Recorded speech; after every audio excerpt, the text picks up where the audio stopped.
Кайрылуу күн барлыктарыңызга, урматтуу көрөрмөндөр. Бүгүн сиздермен өтө дәмдүү, жылдам жасалатын пицца дайындаймыз. Видеонун соңуна дейин асыкпай караңыздар. Жылы сууга 1 чай касык ашытка саламыз және жарты чай касык тұз салып жакшылап араластырып 5 минутка бетин жууп коюп коебуз. Алдын ала унумузду ээлеп алабыз. Менде азыр 300-400 граммдай un. Енді жұмсақ қамыр елейміз. 3-4 ас қасықтай сұйық май құямыз. Барлығын жақсылап араластырып, жұмсақ қамыр елейміз. Қамырымыз біздің жұмсақ болу керек. Дайын болған қамырды бөлме температурасында қалдырамыз. Аздап майлап қоямыз. 30 минутқа қамырымызды тындырып қоямыз.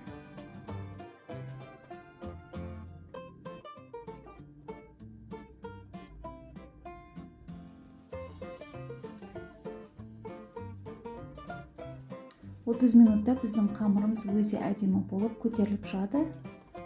Дайын болған қамырды теңге етіп 2 бөлікке бөлеміз. Тағы да зуала жасап 5 минутқа тындырып қоямыз.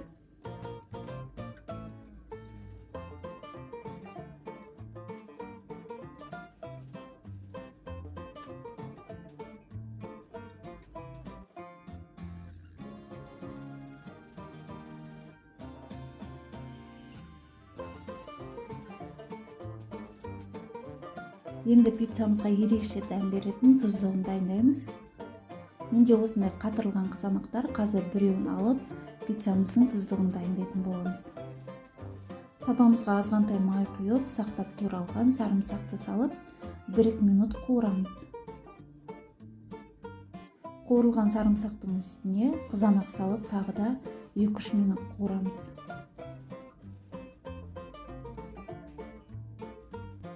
Дәміне қарай тұзын бұрышын қоссаңыздар болады. Пиццамызға ерекше дәм беретін дәмдеуіштердің бірі орегано. Кез келген дүкендерден табасыздар дәл осы дәмдеуішті.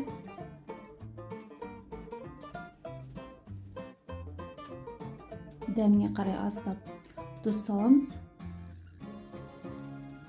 Дайын болған тұздығымызды бөлек ыдысқа салып, блендердің көмегімен араластырып аламыз.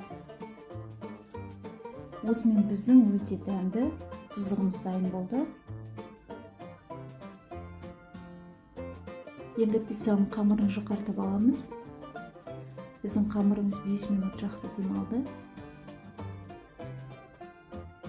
Демалған қамырларды қолдың көмегімен жұқартып жайып шығамыз.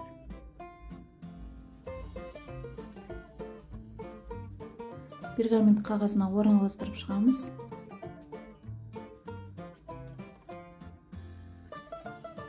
Енді біздің өте дәмді үй жағдайында жасалған тұздығымызды салып, барлығын біркелкетіп, тегістеп жағып шығамыз.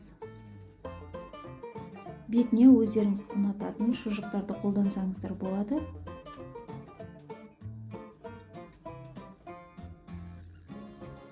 Шұжықтардың үстіне міндетті түрде ірімшікті өткіштен өткізіп саламыз.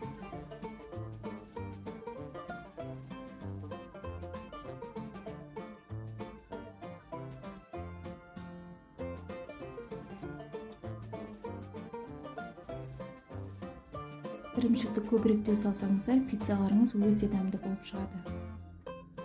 Пиццамыздың шеткі бөліктеріне ақ күнжітті сеуіп шықсаңыздар, өте жақсы дәм береді.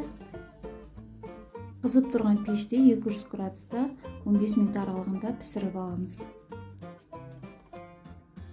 Міне біздің пиццамыз дайын болды. Үй жағдайында өте дәмді, балаларыңыз сүйсініп жейтін біздің пиццамыз дайын. Құрметті көрермендер, сіздерде дәл осы рецептпен жасап, балаларыңызға жасап берсеңіздер болады. Құрметті көрермендер, қазақ тіліндегі контенттерді қолдап, міндетті түрде осы каналға тіркеліп, лайк басып, комментарий жазып, достарыңызбен, жақындарыңызбен бөлісуді ұмытпаңыздар. Барлықтарыңызға ас болсын.